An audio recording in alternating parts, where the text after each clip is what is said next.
the difference between the rapture and the second coming.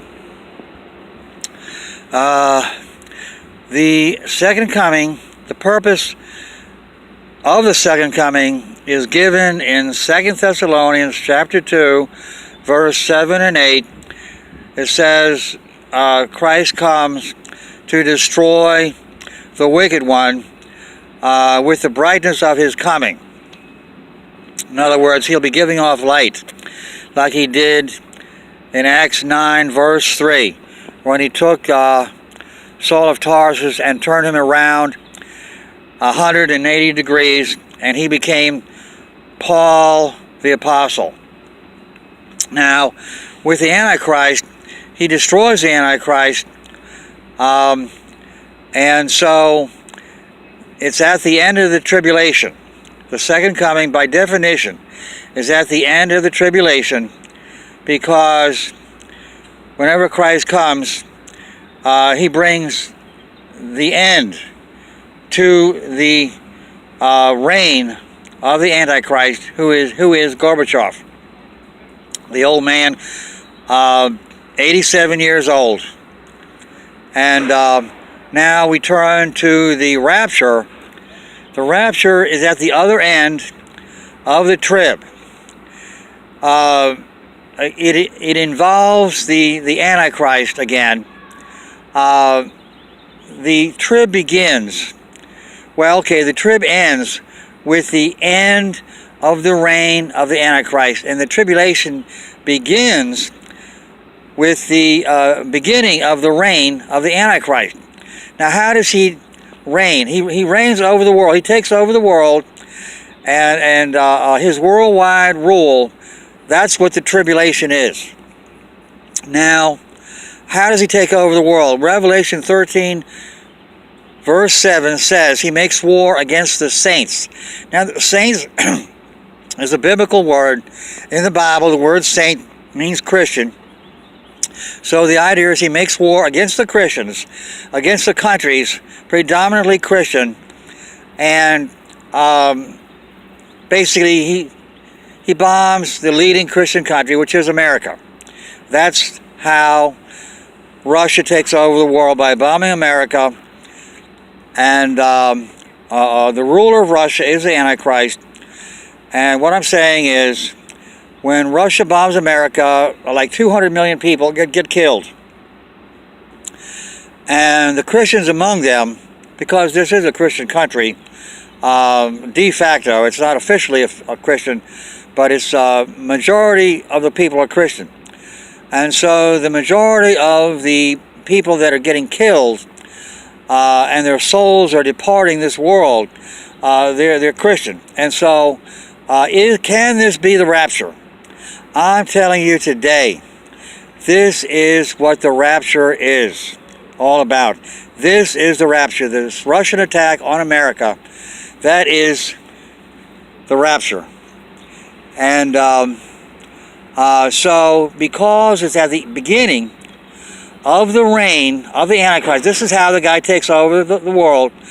Because it's at the beginning of his reign, we can say it is a pre-trib rapture, because the tribulation follows after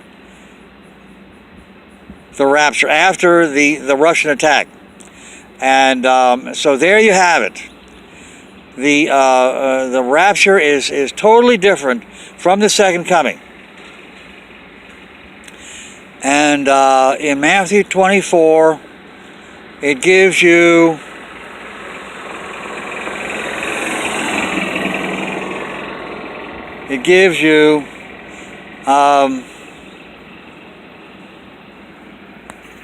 Matthew 24, 30 and 31.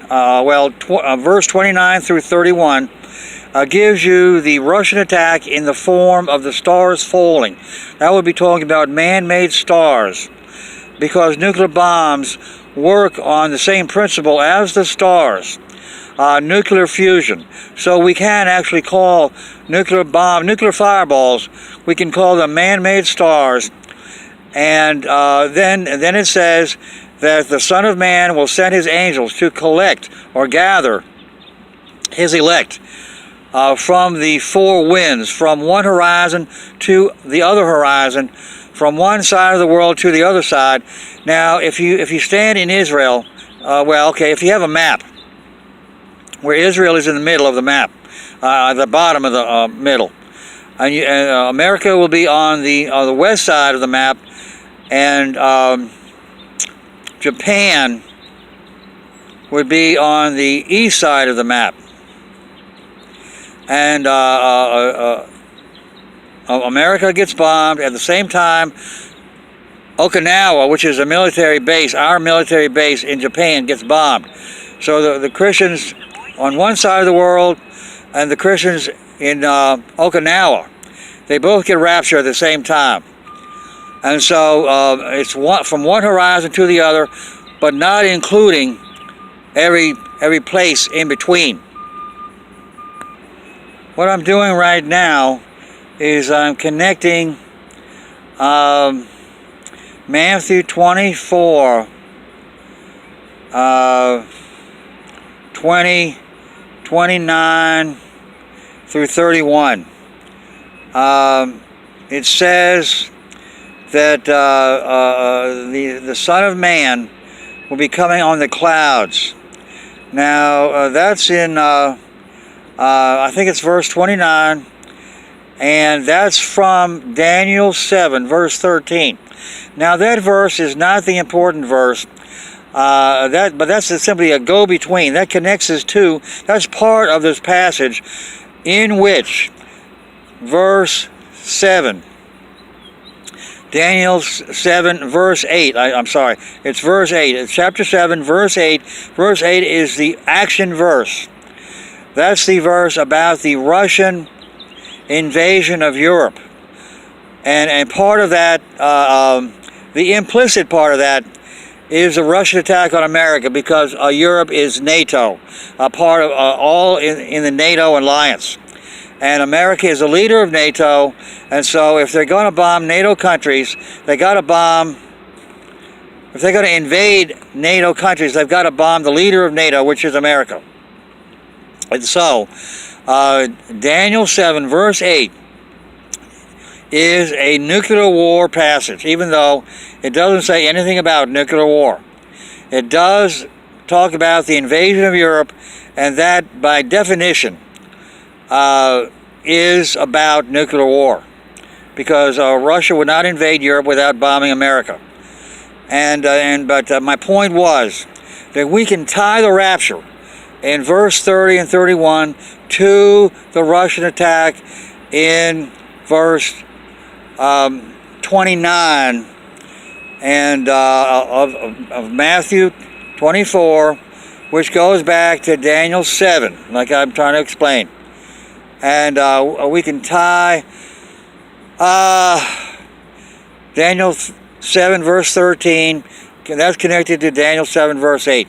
So I hope if you go back and read those passages, you'll see what I'm talking about, and you'll see the rapture does occur at the time of Russian attack.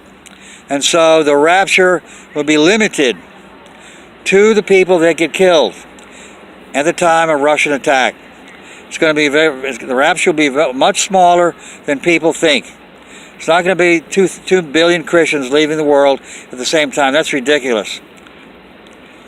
And the people in the graves, they're not coming out of their graves. They rose first. 1 Thessalonians chapter 4, verse 16 through 18. That's about the dead in Christ rising first. But they rose first when they died. Whenever Christians die throughout the church age, they rise. They go to heaven. And so what they do at the rapture is they come back as the angels. See, in Luke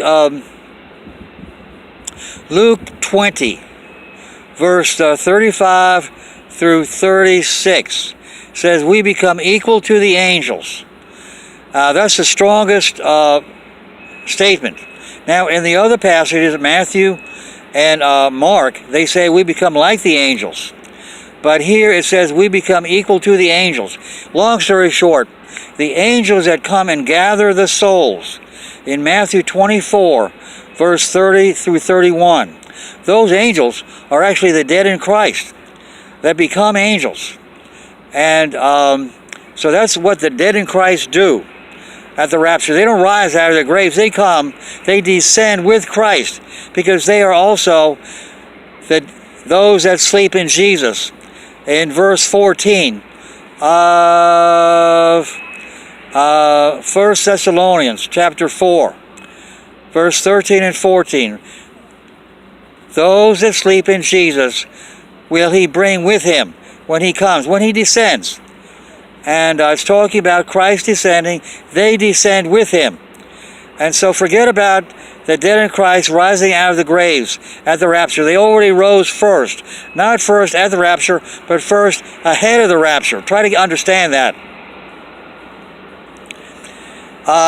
Send me a message. Make comments.